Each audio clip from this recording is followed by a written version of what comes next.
پەردەی پێنجەم ئەفسانەی گێڵگامێش. لەوێ بێدەنگ وەستا بوون، لە دارستان ڕامابوون، سەیری درەختە پیرۆزەکانی سدریان ئەکرد، لە بەرزی درەختەکان سەریان سوڕما بوو، لە دارستان ڕادەمێنن و لە ناو دارستاندا ڕێگایەک خۆی دەنوێنێ، ڕێگایەکی بەرین و پان کە خۆمبەبە بە هەنگاوی قورس و بە فیزەوە پێیدا چووە. کۆمەڵێک تو لە ڕێگا و ڕێگای تری تیا دروست بووە.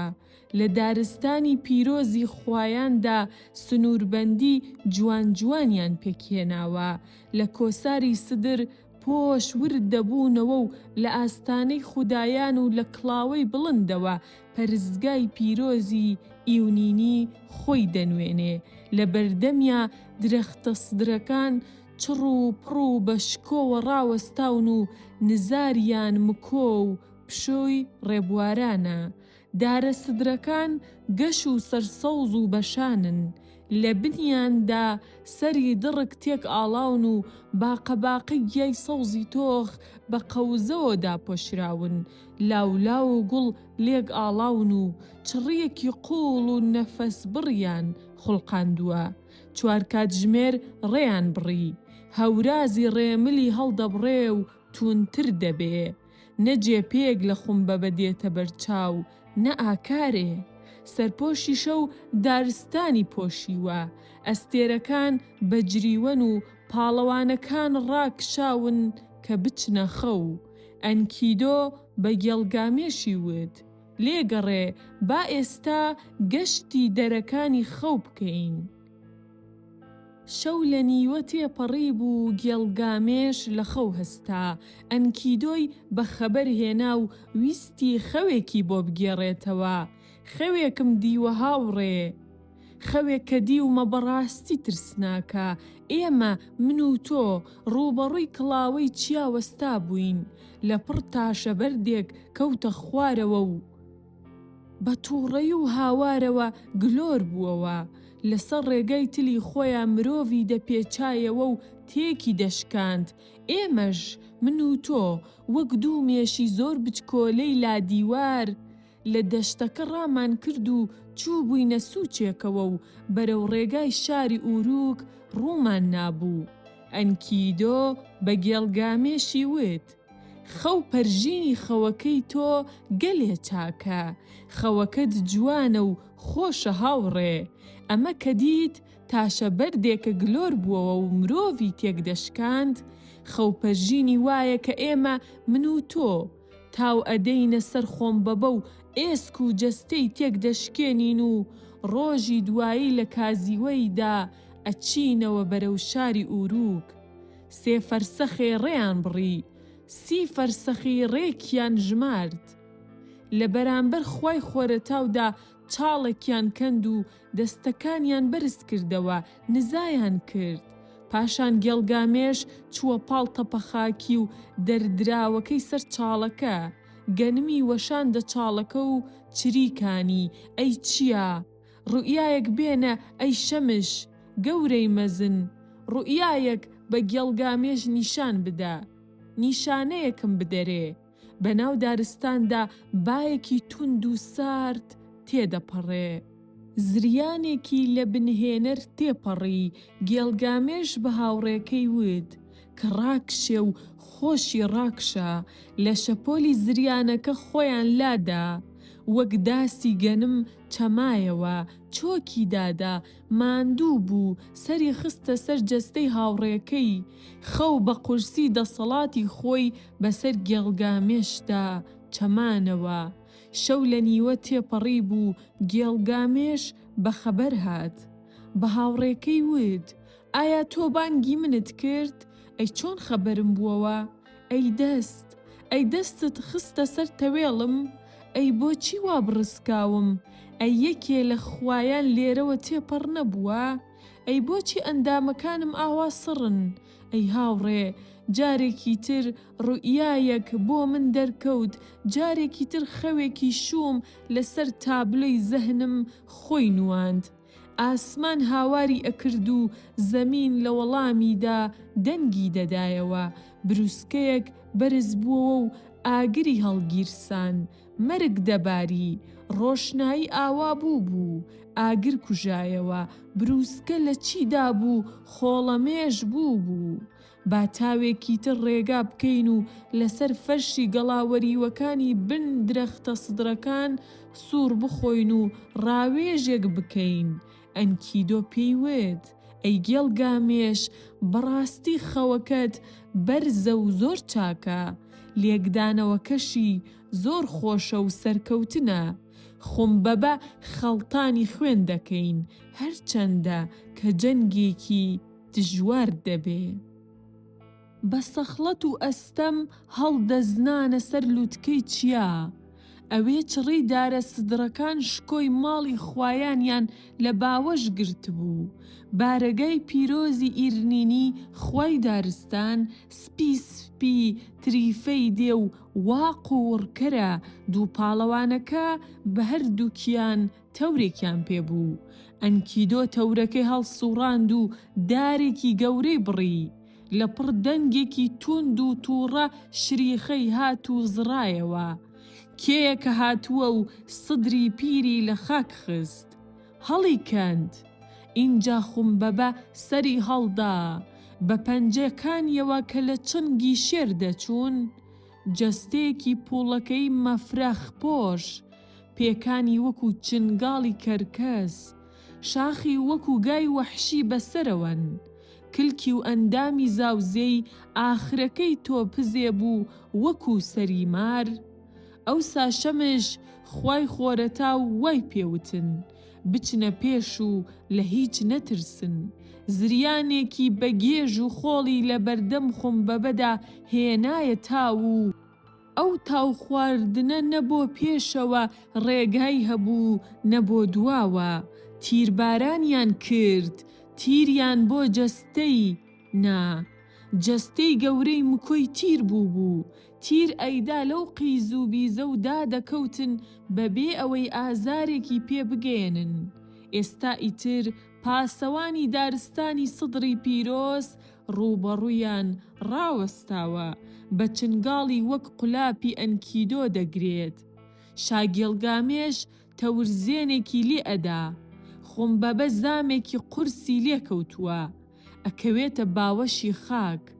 گێڵگامێش سەری دەبڕێ و لە جەستەی مەفرەخی دای دەبڕێ.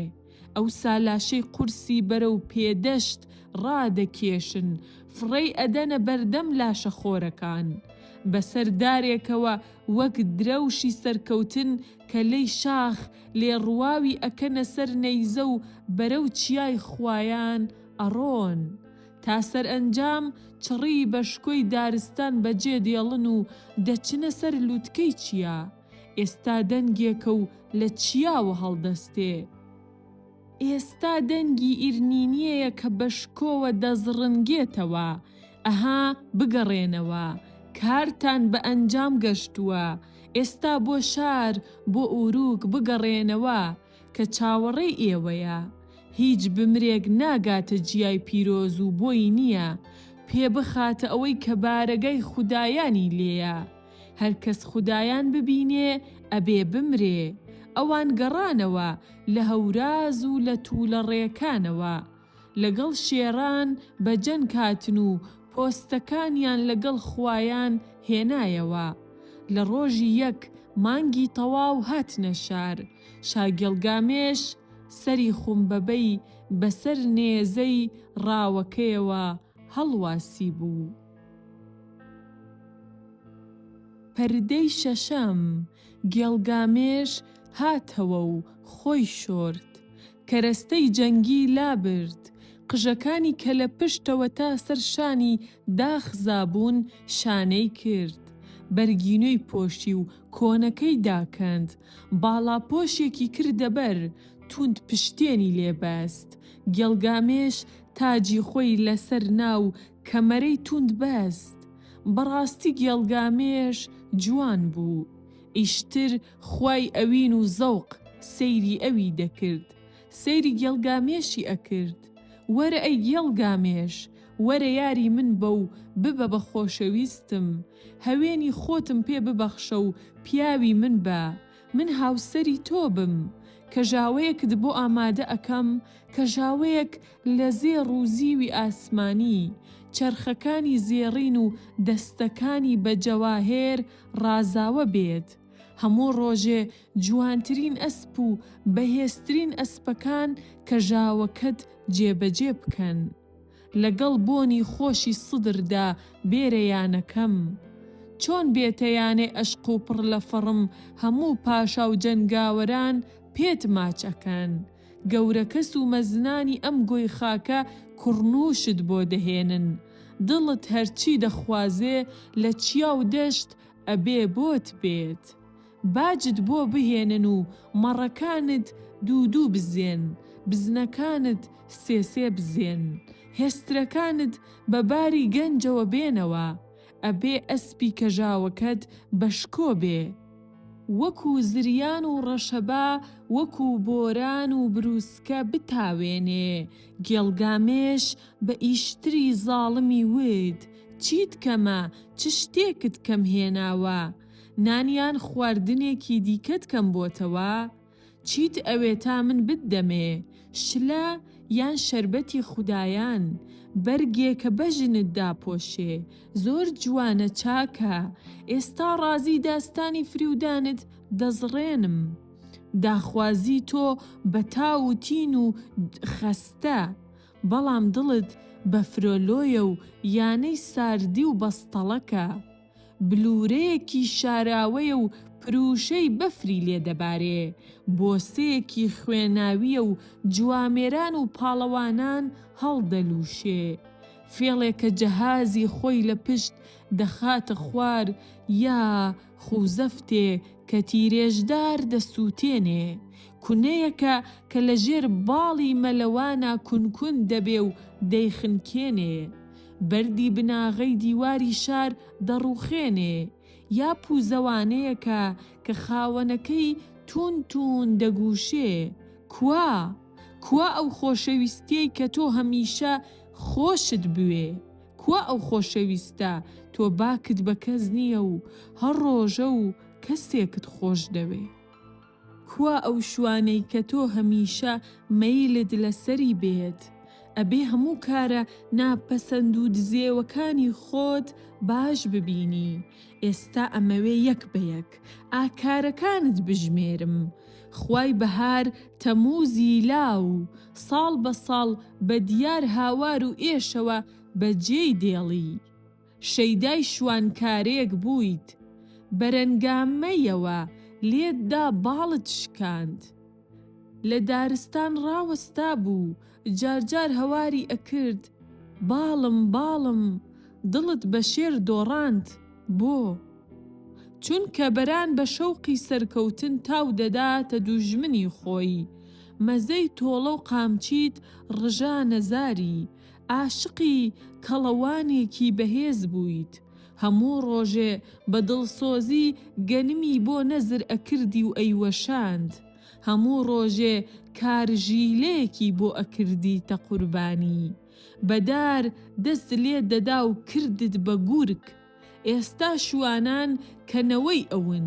ڕاوی ئەنێن و سەگەکانیان پێستی ئەکەننەوە، هەروەها عاشقی ئیشولەن و باخەوانی باوکی ئاسمانی خۆت ئنۆ بوویت، هەر وەختێ کە ئەدویست خورمای تازەی بۆ ئەهێنایی، هەموو ڕۆژێ خوانەکەتی بە گوڵ ئەڕازاندەوە، تۆ عیشوەت بۆ دەکرد و فریوت ئەدا، پێت ئەوت وەرە ئیشولەن و ئەمەوێ لە نانی خوایان بخۆیت، دەستت بێنە و لەگەڵ مندا لە میوە خۆشەکان بچێژە، ئیشولەن و ئەیوت چیت لێم دەوێ، مەگەر دایکم لە ماڵەوە نانی نەکردووە و من لێم نەخواردووە، کە ئێستا لە نانێ بخۆم کە هەوینی لە ناوچوونمە، نانێ بخۆم کە دڕق و ئێسقانن و لە ژینم هەڵدەچەقن، و تۆ کە ئەم قسانت بیست وا هێرشت بۆ برد و بە دارەکەت داد بەسەریا و کردت بە گەوڕ، ئیشولەنوو ئیتر ناچێ بۆ پەرستگای پیرۆز، دەرگاکانی باخ بەڕوویا بەستراون. ئەی ئیشتر، ئێستا ئەوینی منت ئەوێ، نیازت وایە ئەوەش بە من بکەیت کە بەسەر ئەوانی ترت هێناوە؟ ئیشتر گوێی لێبوو بە توندی تووڕە بوو. ئیشتر چوو بۆ ئاسمان، بۆ لای باوکی، ئاسمانی ئنوا و دایکی ئاسمانی ئنتوو. پێی وتن: ئەی باوکی ئاسمانی، گێڵگامێش بە توندی و ناشرینی ڕەفتاری لەگەڵ کردم، لە ئاکارە ناشرینەکانم زۆر هەڵیدا، شەرمەزاری کردم، ڕەفتاری لەگەڵم توند و شەرم ئاوەر بوو. ئینۆ دەمی کردەوە و بە ئیشتری وت: ئێستا تۆ ئەوینی گێڵگامێشت ویستووە و گێڵگامێش کارە دزێوەکانتی هەڵداوەتەوە و بەڕاستی جوڵانەوەی لەگەڵ تۆ شەرم ئاوەر بووە. ئیتر ئیشتر زاری کردەوە و بە باوکی وت: بە ئنۆ، بابە گای ئاسمانیم بدەرێ تا گێڵگامێش تێک بشکێنێ. ئەگەر گام بۆ نەنێری و نەیسپێری پێم، وا دەکەم دەرگاکانی دۆزەخ دەشکێنم تا شەیاتین لە قوڵایەکانی خاکەوە دەرپەڕن و ئەو کەسانەی کە لە مێژەوە مردوون بگەڕێنەوە سەر زەوی و بەم جۆرە ڕێژەی مردووەکان لە زیندووەکان تێپەڕ بکات. بەس ئنۆ بە کچە بەهێزەکەی وت: ئەگەر من داواکەی تۆ ئەنجام بدەم، 7 ساڵ گرانی و برسێتیەکی یەکجار ئەستەم دادەکەوێ. ئایا بۆ مرۆڤ بەڕادەی نیاز گەنمت هەنبار کردووە؟ ئایا بۆ گیاندار و ئاژەڵەکان بە حەدی نیاز سەوزەگیات ڕواندووە؟ ئیشتر بە باوکی دەڵێ: بەڕادەی پێویست بۆ مرۆڤەکان گەنمم هەنبار کردووە، بۆ ئاژەڵ و گیاندارەکانیش بە حەدی نیاز سەوزە و گژوگیام ڕواندووە. با 7 ساڵی ئەستەم سەر هەڵبدەن. هەنبارەکان بەس بۆ مرۆڤ و گیاندارانن. بەبێ دێربوون گای ئاسمانیم بۆ بنێرە، ئەمەوێ نەعرەتەی هێرش بۆ سەر ئەو ببیسم. خوای باوک قسەکانی بیست و ویستی کچەکەی ئیشتری بەدی هێنا. گایەکی ئاسمانی لە چیای خودایەکانەوە بەڕەڵا کرد و بەرەو شاری ئوروک ڕەوانەی کرد. گەیانیە شار، گەیانیە ئوروک. ئێستا گای ئاسمانە کە لە مەزراکان لە هەموو لایەکەوە هێرش دێنێ، لە دەرەوەی شورا بەرزەکانی ئوروک لە هەموو جێیەک سەوزە و مەزارەکان پێشێل دەکات. کلکی ئاورین لە ساتێکدا 100 پیاو دەکوژێ، بەردەوام بە هێرش دەچێتە پێش. ئەنکیدۆ دەپەڕێتە گۆشەیەک و شاخەکانی بەدەست ئەگرێ. گا بە تووڕەییەوە جارێکی تر تاو ئەداتێ و جارێکی تر ئەنکیدۆ دەچێتەوە مەیدانی و بە خێرایی لەسەر ڕێکەیە خۆی لا ئەدا و ئەستوری کلکی دەگرێ. هەر لەم ساتەشدا شاگێڵگامێش تەورزێنێک ئەدا لە شانی گای ئاسمان و لەگەڵ هەوارێکی پڕ ئازاردا دەکەوێت. ئێستا ئەنکیدۆ بە گێڵگامێش دەڵێ: ئێمە ناوی خۆمان نەمر کردووە و بەرزمان کردوتەوە، گای ئاسمانمان خەڵتانی خوێن کرد. وە گێڵگامێش وەک ڕاوچی لێزانی گای وەحشی لە ناو شاخەکانیەوە لە پشتەوە وا سەری لە جەستەی گەورەی کردووە کە گای ئاسمانیان کوشت، ئارامیان گرت.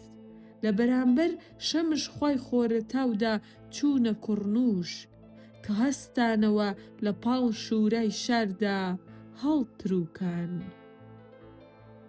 ئیشتر لەسەر بڵندی شورای شارەوە دەرکەوت، بۆ نەژاوی شاتووک و نەفرینی نارد: وای لە تۆ ئەی گێڵگامێش، کەسی جاران وای لە تۆ مەرگ و نەمان ڕاپێچت کا، کە لەگەڵ مندا بوویتە دژ و گای ئاسمانیت لە ناو خوێندا گەوزاند. خاتوونی خودایان ئاوا نەفرینی ئەکرد و ئەنکیدۆ هاواری ئەوی بیست. بەس ئەو ئەنکیدۆڕانێکی لەگای ئاسمانی کردەوە و توند بۆی هاویشت و قیڕانی. ئەگەر تۆش دەکەویتە بەردەستی منیش وەهام لە تۆ دەکرد و بەڕیخۆڵەی ئەم گایەوە هەڵم ئەواسیت.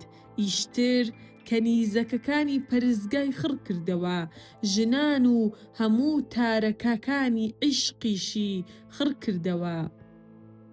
پێشەوایان بە ئیشتیاق و تەعەجوبەوە لە شاخی پێچاوپێکی مەزن ورد دەبوونەوە کە وەزنی هەر یەک بەرامبەری 3 جار بەردی لاجاوەردی دەکرد و پێستی هەر یەکێک بە ئەستووری 2 پەنجە دەبوو. گێڵگامێش 600 ڕەتڵڕۆن بەقەد جێگیری شاخەکانی بۆ ناوێنی خوای پاڵپشتی جۆی لەگەڵدا کرد بەخێر و هەروەها شاخەکانی برد بۆ پەرستگای تایبەتی ئەو. هەڵی واسین بە کورسی شاخدا و ئەوسا دەستیان لە ڕووباری فورات و شۆری و بە سوار لە ڕێگاکانی ئوروگدا دەرکەوتن. ئێستا خەڵکی ئوروگ لە ئاپوورەی پێشوازیدان و بە ئافەرین و بە بژیەوە لە سیمایان ورد دەبنەوە. گێڵگامێش بە کەنیزە سەماکەرەکانی کۆشکی خۆی وت: لە ناو دەستەی پیاوەکاندا کێ قۆسترە؟ لە ناو دەستەی پیاوەکاندا کێ لە گێڵگامێش سەروەرترە؟ گێڵگامێش کامەرانە و جەژنی شادی بەڕێدەخات. ئاوازی نەی بەزمی چۆپی لە تەلاری کۆشکەکەی هەڵدەستێ. پاڵەوانان لە ناو بەرگی خەودا ئارامیان گرتووە. ئەنکیدۆ ئارامی گرتووە و لە تابلۆکانی خەو ڕادەمێنێ. ئەنکیدۆ هەستا و ڕوئیای خەوەکانی بۆ گێڵگامێش گێڕایەوە و ئەنکیدۆ بە گێڵگامێش ئاوای وت: پەردەی حەوتەم.